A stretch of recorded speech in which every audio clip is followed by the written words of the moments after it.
Burn your vision board. Tear up that 5-year plan you wrote last New Year's. Throw away the journals where you beg the universe for what you want. They are not helping you. They are keeping you weak. They are keeping you a servant to a future that does not exist.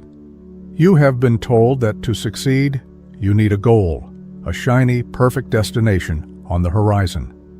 But look at your life. Really look at it. Has chasing that goal made you powerful, or has it made you anxious? Has it given you control, or has it made you a slave to a result you cannot predict?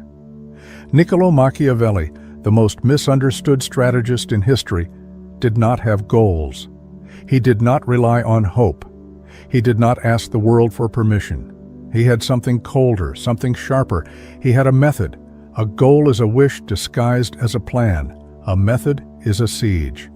And if you are tired of wishing, if you are tired of climbing ladders only to realize they are leaning against the wrong wall, then you are ready for the truth. But be warned, this is not self-help. This is self-conquest. Most people live their entire lives in a state of becoming, always waiting for the promotion, the relationship, the money, the body. They live in the not yet. And because they live in the not yet, they are empty right now. They are fragile. One unexpected blow from life, one shift in fortuna, and they collapse. Why? Because their entire identity was tied to a goal they hadn't reached yet. Machiavelli understood that the world is chaos. He called it fortuna, the violent, unpredictable river of fate. If you build your house on the banks of a river called goals, you will drown when the flood comes, and the flood always comes. What I am going to teach you today is how to stop building on the riverbank and start becoming the river.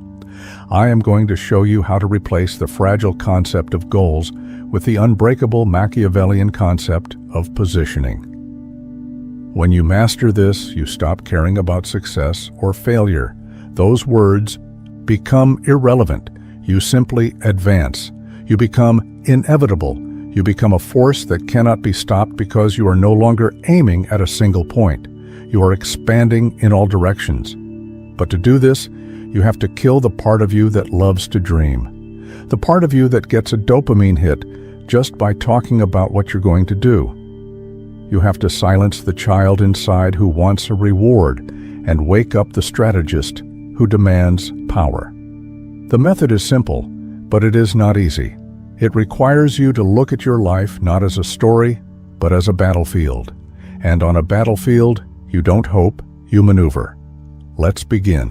Why do you set goals? Ask yourself deeply. Why do you write down, I want to make $1 million, or I want to be happy? It is because you are in pain. You are dissatisfied with your present reality. So you create a fantasy future to escape it. The goal is not a map. It is a painkiller. It numbs you to the fact that right now you are not who you want to be. Machiavelli despised hope. He saw it as a weakness. In The Prince, he implies that relying on time to solve your problems is the mark of a fool. He wrote that men often deceive themselves by painting a picture of the world as they wish it to be, rather than seeing it as it is. When you fixate on a goal, you develop tunnel vision. You stare so hard at the peak of the mountain that you do not see the cliff right in front of your feet. You become rigid. And in nature, rigid things break.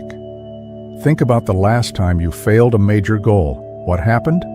You crashed. You felt worthless. You felt like a fraud. Why? Because you bet your entire self-worth on an outcome you could not control. You gave your power away to the future. Machiavelli suggests a different path. Virtue. This is not virtue in the moral sense. It is not about being good. It is about being effective. It is about skill, power, adaptability, and ruthless competence. A Machiavellian does not say, I want to be rich. That is a passive desire. A Machiavellian says, I will acquire the skills of persuasion. I will master the flow of capital. And I will position myself where money has to flow through me. Do you see the difference? The first is a wish. The second is a structural change to your reality. The goal setter relies on luck. I hope this works. The strategist relies on necessity. When you delete your goals, you are not giving up. You are getting serious. You are looking at your life and asking, what are the leverage points? Where am I weak? Where am I bleeding energy? Who is standing in my way? This is the shift from dreamer to architect. The dreamer looks at the sky. The architect looks at the foundation. And right now, your foundation is cracking because you are too busy looking up. Stop looking at the horizon. Look at your feet. Look at your hands. What can you control right now? What system can you build today that makes the result inevitable? Machiavelli teaches us that the outcome is often out of our hands. Fortuna spins her wheel. But the preparation, the strategy, that is yours. And if your strategy is perfect, even a bad outcome cannot destroy you. You simply pivot, you adapt, you continue. This is the first step to becoming untouchable. You must fall out of love with the destination and fall in love with the siege. We live in a loud era. Everyone broadcasts their moves. I'm starting a business. I'm going to the gym. I'm working on a new project. You post it on social media. You tell your friends. You seek validation before you have even taken the first step. Machiavelli would call this suicide. He famously used the metaphor of the lion and the fox. The lion is strong. It frightens the wolves, but the lion falls into traps.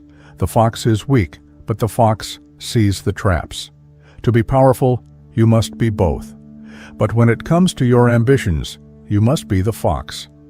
When you announce your goal, two things happen. First, your brain releases dopamine. It gives you the chemical satisfaction of achieving the goal without you actually doing the work. You feel good. You feel accomplished. And because you feel accomplished, you lose the hunger to actually do it. You tricked your own brain into complacency. Second, you create resistance. The moment you tell the world what you want, you create enemies. People who are jealous. People who doubt you. People who subconsciously want you to fail so they don't feel bad about their own stagnation. You give them a target. Machiavelli advised that a prince should never reveal his true intentions until the knife is already moving. One must be a great feigner and dissembler, he wrote. Delete your goals from your bio. Delete them from your conversations. Move in silence. This is not just about secrecy. It is about energy conservation. Talking leaks power. Doing generates power. Imagine you are building a bomb. Do you talk about the bomb? Do you show everyone the schematics? No. You build it in the dark.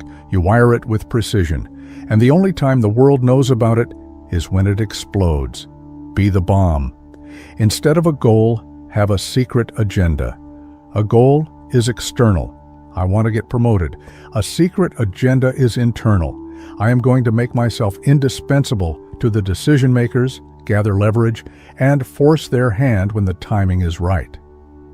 Do you feel the difference in weight? The goal is pleading. The agenda is plotting. When you operate with a secret agenda, you walk differently. You sit in meetings, and you are not anxious about being seen. You are observing. You are calculating. You know something they don't. You are playing a game they don't even know has started. This creates a magnetic aura. People can sense when someone is holding back power. It makes them nervous. It makes them respectful. They don't know why you seem so confident because you haven't told them. And that mystery gives you the upper hand. Stop seeking applause for things you haven't done yet. Starve your ego. Feed your shadow. Let the results be the only noise you make. Here is where most people break. You set a goal. You work hard. You sacrifice. And then life happens. You get sick. The market crashes. Your partner leaves you. The goal becomes impossible. The goal setter collapses. They cry, it's not fair. They fall into depression. They feel like the universe is against them. The Machiavellian laughs. He laughs. Because he knows that fortuna, luck, fate, chaos, is a woman who loves to be mastered. She is wild. She is violent. She does not care about your plans. If you have a rigid goal, chaos is your enemy. If you have a Machiavellian system, chaos is fuel. Machiavelli wrote, I judge that it is better to be impetuous than cautious. For fortune is a woman, and she lets herself be won more by the impetuous than by those who proceed coldly. This means you must be aggressive with reality. When the plan fails, you do not stop.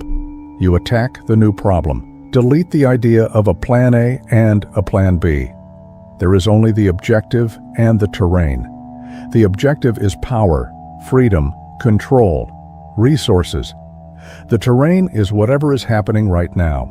If the terrain changes, you do not complain that the map is wrong. You throw away the map and look at the ground. Let's say you lose your job. The goal setter. My goal of becoming VP is ruined. I am a failure. The strategist. The terrain has shifted. I am now a free agent. My necessity has increased. I will use this urgency to pivot into a higher leverage industry that I was too comfortable to enter before. Do you see it? The event is the same. The reaction is opposite. One is defeated by reality. The other uses reality. This is the concept of anti-fragility. You must position yourself so that you benefit from disorder. Don't build a glass castle. Build a fire. Wind blows out a candle, but it fuels a fire. When you have goals, you are a candle. You are terrified of the wind.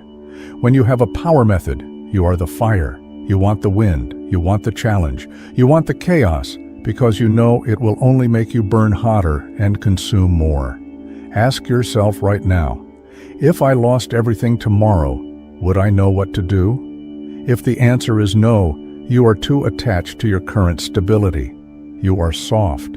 You need to mentally rehearse the destruction of your life. Machiavelli spent years in exile. He was tortured. He was stripped of his titles. Did he give up? No. He sat down in the mud and wrote The Prince. He turned his exile into the most influential political book in human history. He didn't reach his goal of returning to power in Florence in the way he wanted. He did something bigger. He conquered the future. He used his misery as ink. What are you doing with your misery? Are you letting it rot you, or are you using it? We are told to love ourselves, to practice self-care, to be gentle with our shortcomings. And while there is a time for rest, there is no time for weakness. Machiavelli asked a famous question: is it better to be loved or feared? His answer: it is best to be both, but if one must choose, it is safer to be feared than loved. Apply this to yourself. Do you love yourself? Probably. You let yourself sleep in. You let yourself eat the junk food. You let yourself skip the work because you don't feel like it. That is love. And that love is making you mediocre. You need to fear yourself. You need to fear the part of you that is lazy. You need to fear the part of you that settles. You need to fear the version of you that wakes up 5 years from now with nothing to show for it. You must become your own tyrant. This sounds harsh. It is. But look at the results of gentle. Look at where gentle has gotten society. Weak bodies, weak minds, fragile emotions. A Machiavellian ruler imposes order on chaos. You are the ruler of your own mind. But right now, your mind is a rebellion. Your impulses are rioting. They want cheap dopamine. They want comfort. If you try to love them into submission, they will laugh at you. You must crush the rebellion. Delete the goal of losing weight. Install the mandate of physical sovereignty. A sovereign does not negotiate with terrorists, and your cravings are terrorists. They are holding your potential hostage. When you develop this internal fear, this deep respect for your own standards, you stop needing external motivation. You don't need a YouTube video to pump you up. You don't need a motivational quote. You have necessita. You do it because you must. Because the alternative is being a slave to your impulses. And here is the paradox. When you are ruthless with yourself, you become freer. Discipline is the only freedom. When you can command yourself to do the hard thing and you actually do it, you feel a power that no goal can give you. You feel dangerous. You walk into a room and you know, I can control myself, therefore I can control this room. Most people cannot even control what they eat for breakfast. How can they expect to control a negotiation? How can they expect to control their destiny? Establish the law within yourself. Write your own constitution. I do not complain. I do not speak of plans. I execute them. I do not react to insults. I analyze them, violate the law, and punish yourself. Keep the law and reward yourself. Be a fair king, but be a strong king. So if we delete the goals, what replaces them? What does the Machiavellian power method actually look like on a Tuesday morning? It comes down to 3 pillars: positioning, leverage, adaptability. Positioning. Stop asking, what do I want to achieve? Start asking, where must I be standing? If you want to be rich, position yourself in the flow of money. Don't set a goal to make $10,000. Go stand where the $10,000 is being exchanged. Learn the language of that place. Adopt the customs of that place. If you want to be strong, position yourself in environments of resistance. Success is not a sprint. It is a location. Move your body and mind to the location where success is the natural byproduct. Leverage.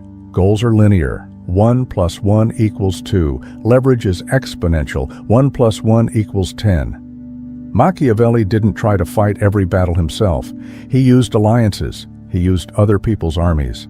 Look at your life. Are you doing everything with brute force? How can you use technology? How can you use other people's time? How can you use other people's money? The strategist asks, how can I get the maximum result with the minimum necessary effort? This is not laziness. It is efficiency. It is conserving your energy for the killing blow. Adaptability. Wake up every day and read the room. Read the market. Read your own energy levels. If you are tired, do low-energy strategic work. If you are energetic, do high-energy execution work. Do not force a square peg into a round hole just because your schedule says so. Be water. If the door is locked, go through the window. If the window is barred, dig a tunnel. If the ground is too hard, wait for rain to soften it. Never stop. Moving, but never be afraid to change the direction of the movement. This method is simpler because it removes the emotional weight of failing. You cannot fail if you are constantly adapting. You can only be delayed. And delay to a strategist is just time to sharpen the blade. When you delete your goals and adopt this method, something shifts in your eyes. You stop looking desperate. You stop looking like you are chasing something. You start looking like you have something. People are drawn to certainty. In a world of anxious goal setters, the man with a system is king. You become the eye of the storm, calm, cold, watchful. While they are running around screaming about their 5-year plans, you are quietly laying the bricks of an empire that will stand for 50. You stop getting high on the fantasy of the future, and you start getting high on the control of the present. Every action becomes a ritual of power. Every silence becomes a maneuver. Every setback becomes a lesson in geometry, calculating the new angle of attack. This is the Machiavellian way. It is not for everyone. It is dark. It is lonely. It requires you to kill the part of you that wants to be saved. No one is coming to save you. No goal is going to save you. Only you can save you. And you will do it not by wishing, but by commanding.